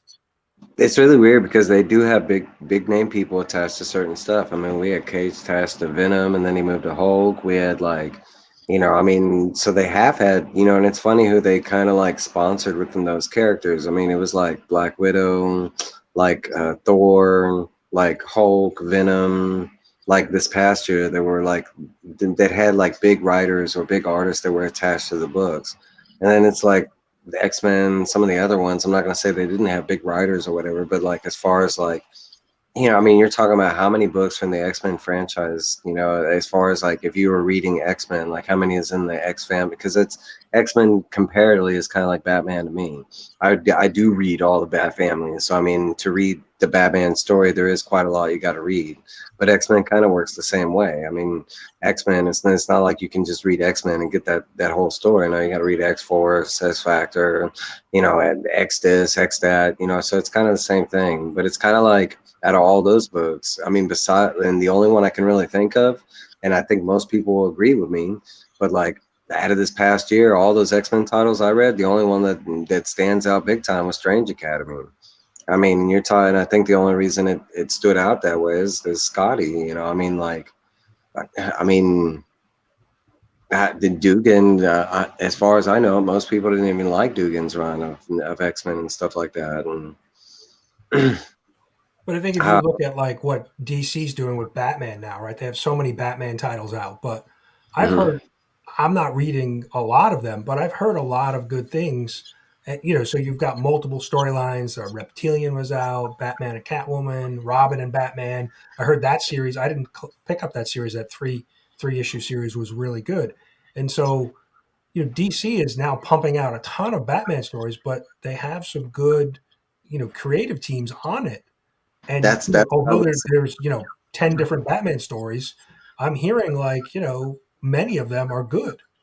That's what I would say. Why can't Marvel do that with Spider-Man? That's what I would say is the weird option, because you have books like that with Batman, and I get it. They come out with a lot of Batman books, but like they have big people. Like Tinian was like, I mean, you can't. I mean, that he was on, I mean, and there was a reason he was on Batman, whether people liked his Batman or not. It was still like, I mean, and then you have like Taylor, you have King, you have, like, I mean, you have 2 different Toms that are writing huge books for I mean, it's funny because with DC, it seems like all their smaller books get all the smaller independent, because like Soul Plumber, I can't even tell you who writes the book. I don't even remember the guy's name or whatever. I like the book and everything, but I know it's nobody like super big, major, like it's not a name that I recognize within like but like that's kind of like my point. They kind of like it's like they're using their chess pieces a little better than Marvel is. Like I would see it the other way around, where like I mean, you can't tell me that Spider-Man isn't one of their best-selling properties. Like, why wouldn't they have like their all-star teams on all levels? I mean, that's like Image. You can't tell me that Todd McFarlane does not take care of Spawn. Like, I mean, he might take care of all these other books, but you can't tell me that Spawn isn't on like a higher level than all. Like they take extra care. That's like That's his baby. Yeah, he's not going to mess that up. So I mean, I find it really strange that Marvel does that, and it's not just with Spider-Man. I think they kind of do it with a lot of their books, like Fantastic Four. And I'm not talking shit about any of these books because some people did like some of the stuff, some people didn't. But like for me, it wasn't that it was bad; it was just all mediocre. You know, it's not it's not that it was like in the books that this. It's sad to say, but the standout books for me in Marvel this year were all like sub stories. They were all like little arcs or something like that because like Beta Ray Bill, it wasn't in like a main series or anything, but that Dan Slott like Beta Ray Bill series, like bro, that was dope. I mean, it was one of my favorite series from this year. But like it like main series, like I mean, Spider-Man didn't make my list, X-Men didn't make my list, Fantastic Four didn't, none of the main. The only one I can think of is Daredevil, and that's Chip Zdarsky. Yeah, Daredevil was Well, and then I think you have Dark Ages, which is just a limited series. The Dark Ages, Devil's Reign. There's 2 issues in. It's been really good. Really good. Which brings me back to Empire Comics asked the question about is Spider-Man the only superhero with a secret identity? You do have Daredevil because he's driving Devil's Reign. So those are the only 2 I can really think of, though. Masked. Yeah, well, they even mentioned it in Devil's Reign that because Kingpin's collecting all of the information on all of the superheroes in New York City, and he's got like a file. He's been trying to figure out who everybody is. And Spider-Man they showed up at the Daily Bugle to try to figure out who Spider-Man was, and he was still unknown to Kingpin. Like Kingpin doesn't know his identity. I think it'd be like Moon Knight, Spider-Man. Moon Knight's been good. That's I like Moon Knight, even though like it's kind of like after everybody complained about the 4th or 5th issue, I actually that's where I kind of fell in love with it. Like where he finally took off his mask and you saw how beaten and he was. That for me, that's where the book got like more character driven and more, like I thought it was really dope. Another one that you mentioned earlier, like Darkhawk, I've enjoyed that so far. I mean, I'm not saying I haven't enjoyed some Marvel, but it's kind of funny. My pull list, and I do it with a friend, and we go through, and I mean, it's like he almost knows like what book, it's like Spider-Man, nope, skip. This book, nope, skip. Marvel, I might pick up like 1 or 2, and I read it. I go through the synapses, and I'm waiting for those books to like, bring me back on the Marvel train. It's like because I don't have that anime. I'm not one of those guys. It's like DC love or Marvel love. No, I love all comics. I don't have the, I want to read good stories or see good art. That's what I'm about, Well, it's funny too. The books I've enjoyed the most over the last, couple months have been non-superhero books. They're King of Spies, Thirst for Vengeance, Fourth Man just came out. Like they're more street level crime, or real life type stories, as opposed to somebody with a cape. No, a lot of the stuff. I mean, independent reads for me are. I mean, I've just enjoyed this past year getting like experiencing indie reads on any level because I always stayed away from indies. I could say I did the big indies like Walking Dead, Spawn, that kind of stuff, but like, once they get so high and trademarked, I don't really consider them indie anymore. But like, but no, I mean, this whole past year, like going from like just branching out from just Image, Dark Horse, IDW, but like getting into the smaller ones like Vault, Scout, like Behemoth, Black Mask, all those. Like, I mean, even like Source Point Press and Hero Tomorrow and Humanoid, but like, I mean, kind of branching out, but like in my honest opinion, I mean, the indie reads, I've only read like 2 or 3 that I would say that kind of go in the bad column. And I read, I mean, I was tallying up last year. I read 2,673 comics in 1 year, and I have receipts and to prove it all. Okay, and then on all those, I did 643 reviews out of those comics that I read. Okay, Wow. so on top of that, like out of all those comics, out of all that big number, there's only one comic that I hated from that whole year, and that was Mom. But not only that, but like out of all the comics I didn't like, they kind of like, I mean, I don't hate or anything, but I just didn't like the reads, just didn't speak to me, or I didn't care for them. It was only like three out of the whole, and that's DC, Marvel, like indies. Like, I mean, that's not bad numbers in my eyes. I mean, everything I read was pretty either good or just mediocre. I mean, indie wise, everything. I mean, there was some good stuff out there. Yeah, Yeah, there's some good indie books stuff have been out there. definitely, storytelling has been a lot, more consistent than the big, Marvel and DC. I think indies thrive a lot because it allows the creator to be their own person and tell their own story. They don't have to follow any formula or script or have an editor over their shoulder who says it needs to be done I think like it's a lot this.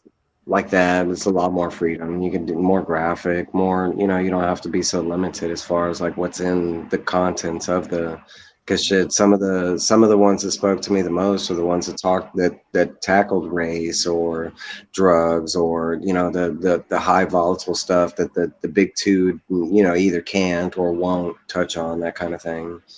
Well, and Um, not the long history, right? Because we've seen it like with Superman's son, being gay. Like everybody was up in arms about that, or because you're changing the character, and there's such a long history with some of the Marvel DC characters that the slightest little change rocks the boat, and everybody's like, oh, that's not it's not the Spider-Man I grew up on, or those type of things. And so with the that's indies, a lot of the stories are new or characters are fairly new. They don't have the long, rich history. So they're able judgment. to really do more with those characters. Mhm. Yeah, it's a lot Yeah. easier to get away with it stuff in the indie with indie stories as you were saying. But I do remember even going back to when Miles Morales first came out and the hate and vitriol that people had for that character. But I think over time too, when you give something time to settle, it will Yeah. become accepted when there is a history behind it. You just have to press forward and let it settle into the zeitgeist, and then eventually I think people will accept it. Like Miles Morales now is, if you have that Ultimate Fallout 4, you're doing pretty Right. well for yourself. Right. So I mean, but that's like, yeah, I think it's like one or two things. One, we as people, we forget. And two, like history does repeat itself. I mean, like he had went backwards. Like I was going to touch on, like with the son of Kal-El. Okay, we'll go back 3 years from that. They brought in Crush, and they brought in, okay, go back 3 years from that. They brought in Miles and Camila Khan, and it's not on one side. It's both sides. Both DC and Marvel do it. But it's like every last, I want to say from the past like 20 years, they've been trying to like start this new generation. And it didn't even start there. That was like the birth of sidekicks. Guess what? That's what that was all the way back. But like, no, we just forget things. And it's like, and I don't know why humans, and it doesn't matter what genre, but the second you bring something new or something different, we tend to hate it first. We're like, oh no, I hate that. They're changing my shit. They're ruining my, and it's like, and like he said, time settles, and that was like Brian. Brian reviewed Punisher, and he was like, "Guess what, guys? That new Punisher symbol, it's not in here. Don't be afraid. Like the Punisher symbol is still staying the same. Like I mean." And I thought that was so funny that people were like ready, up in arms, to quit Punisher over a picture that they didn't even have the full information on. Right. Like it no looked like. context. It looked like it was just from a panel, and I was like, "Guys, you're all gonna quit." But like somebody you love, somebody that you say you love, over like a costume change. I guess your love is like not that big. I mean, like, man, I don't want to be loved by you, kind of thing. Like I changed my clothes and I'm out, kind of thing. Like, damn. Like, But I think John makes the point, fake outrage, and that's what I think. Sometimes people are, they're trying to, whether they're trying to push their YouTube video or their blog post or their Instagram, got they're nothing. That like, hey, I mean, Clickbait. like, Clickbait. I'm all for the conversation. Now, honestly, I like all that conversation. And DC's been a good handle for that because once every month they have done, because they didn't just stop there because that was the start of the Son of Superman was the start, and then the next month it was like them messing with Tim Drake and making him bisexual, and then the month after that, then guess what? They brought us in the first transsexual one like Amazonian, which I still don't think happened. I think people are reading too far into that. But like, they like once a month. It's been one where they've tried to do and I get the woke thing. I get that whole like. For me, it doesn't bother me. I don't care. Like, I mean, bro, if They you try tell to me diversify their characters. That's yeah, fine. And it all kind of and started during Pride Month too. So I think I think they definitely had a set plan to try to be inclusive and try to present these characters down the road. Get them in and then present them and have a whole new audience of comic book readers as well. Right. I mean, it was like Tom Taylor said. You can't tell me there's somebody out there that doesn't represent that's Superman. Now I'm trying to like word it where I'm not being discriminatory because that's not how I am. I love everybody, but like the gay Superman. But like as far as like there are people that now can say, hey, there is somebody that I can associate with, or and I think that's a big thing. I think like we even me being of the white gender or whatever, like I think that was something easy for us to represent, that it was easier for us to like find a white superhero or a white soldier or a white doctor or something like that in the community that I could associate with. And I do understand that every culture doesn't have that same representation. So I'm not the one out there that's afraid of any of that representation, whether it's that thick girl in a commercial or an Indian guy that's a superhero, or I like all that representation, and I think it should be there because guess what? That's the world we live in. I don't get these colorblind like Star Wars still doesn't make any sense that there's like the two black guys running around in all of Star Wars. Like what? Like, Well, I think I was listening. I was watching DJ's show last night, and he talked a little bit about it, just about the collector aspect of it. He's like, when you think of comic book nerd, or it's the typical white guy with the thick glasses and the pocket protector, but collectors are, very diverse. There's all kinds of shapes and colors and people that collect comic books. So you can't just say comic book nerd is that stereotypical white guy with the pocket protector. It's because, you look at how just on YouTube, look at all the different, personalities and female, women, all different kinds of people that collect, and it has to be represented in the storylines as well.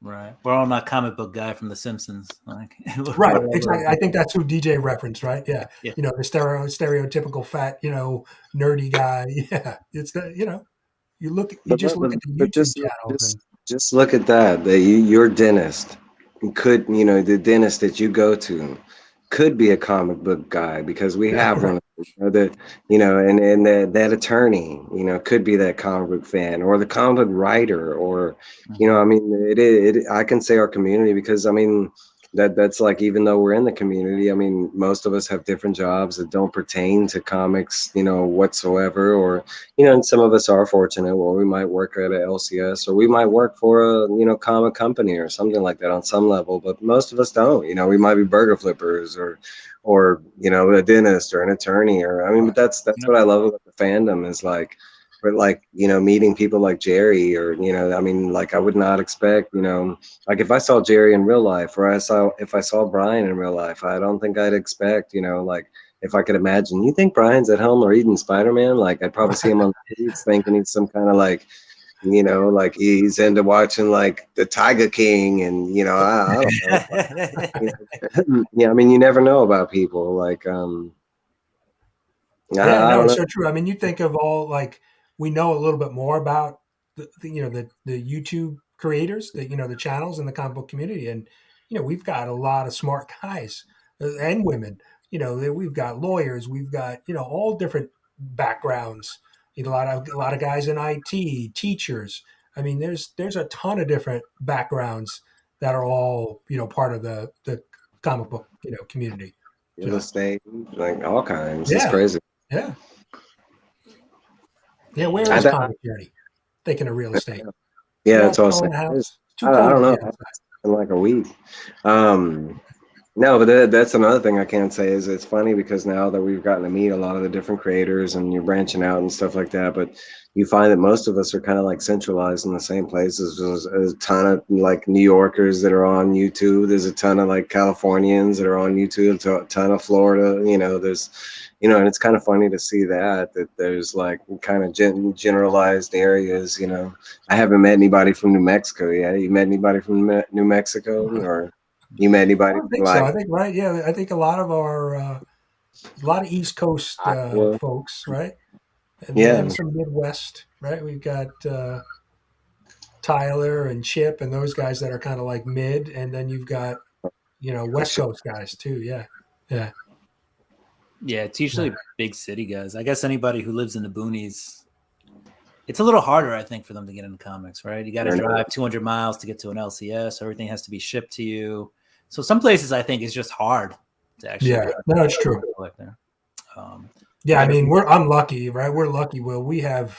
Yeah. I mean, I get an LCS 15 minutes in any direction, pretty much. Oh yeah. And I've got like 4 or 5 that I can hit up in like less than a 20-minute drive. So yeah, the one that's actually 5 minutes away from me, because I recently moved, is the one I visit the least. And like I literally have a shop 5 minutes away from me, and then.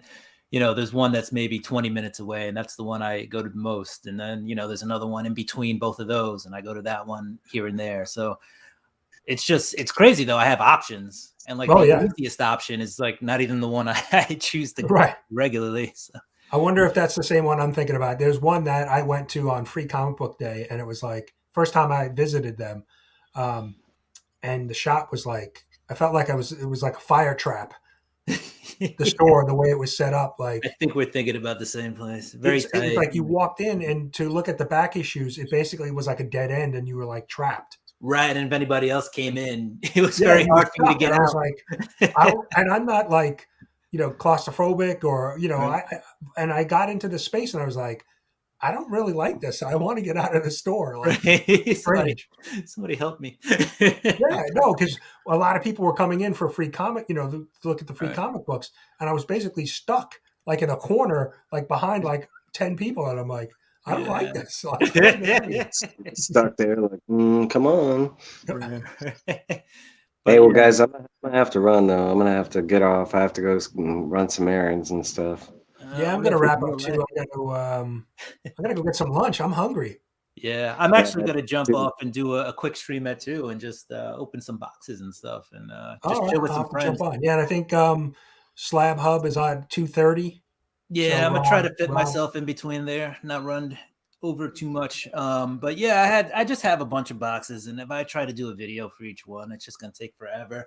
And a buddy of mine who just jumps on my streams, like it's the only YouTube he does, has been bugging me for like 3 weeks. He's like, "Come on, when are you doing a stream?" So it's like, you know what? It's Saturday. I got some time before football starts.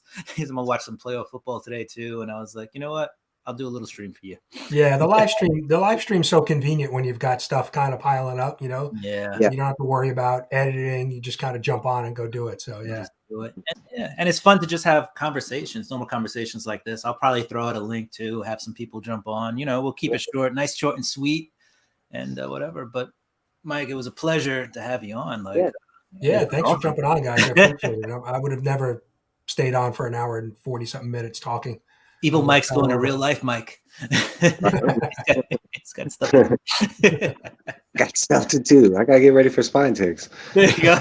You need a nap. Yeah, it's like an 8-hour, 10-hour thing. I gotta, you got to plan for that kind of thing. Oh yeah, those are marathons, man. You got to get your deli meat ready and your sketches, and you've got a lot of. You got prep. I get my mask. I got to set them up next to me. It's crazy.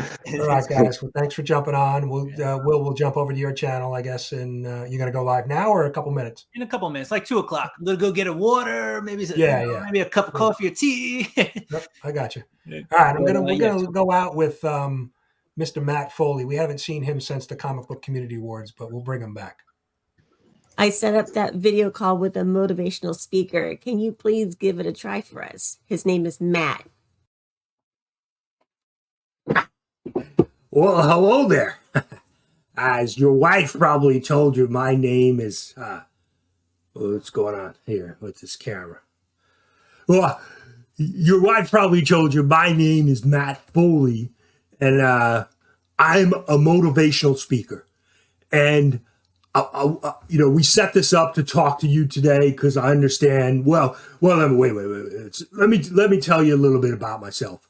My name's, like I said, Matt. I'm 45 years old. I'm divorced, and I live in a van down by the river. Your wife wanted me to meet with you today and hopefully maybe get you out of the rut you've been in. So your wife tells me that you've got a nice little setup there in the basement. You've got your little Popsy figures and your cartoon books and your action statues and a whole bunch of crap down in the basement. And she tells me you spend a lot of time on the weekends, with your buddies, your virtual buddies, in the basement on the YouTuber. And so she wanted me to kind of speak to you a little bit today about those, those type of things. Now, my wife and I had a little few speed bumps in our relationship, and I came home from work one day and all my crap was out on the front lawn, and I tried the door and the locks were changed, and now, like I said, now I live in a van down by the river. Your wife tells me unless you start making some changes, I'm afraid you might find yourself in a similar situation. Get it? You'll be living in a van and there's not a lot of parking down by the river. So you may have to find some other place.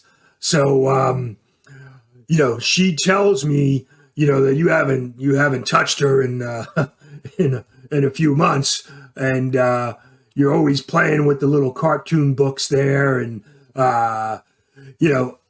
you really need to get your stuff together, or else this is going to end badly for you. And so that's why she brought me in to help motivate you. I'm a motivational speaker, to get your stuff together. So I'm here to tell you need to get it together. Now, she sent me a few books that you collect, just to kind of give me an example. These cartoon books here. Oh, wow, that's a pretty cool cover. She sent me this one too. Station, I think. Oh. Wow, that's that might be something that I'd like to read. Oh, and what's this? Oh, a barbarian. Conan. Wow, these are pretty amazing. I like the art. I can kind of see why you like to get into these. Well, you need to get it together. I don't know. These aren't as bad as she explained it. And I think I'm going to go read these down in my van by the river.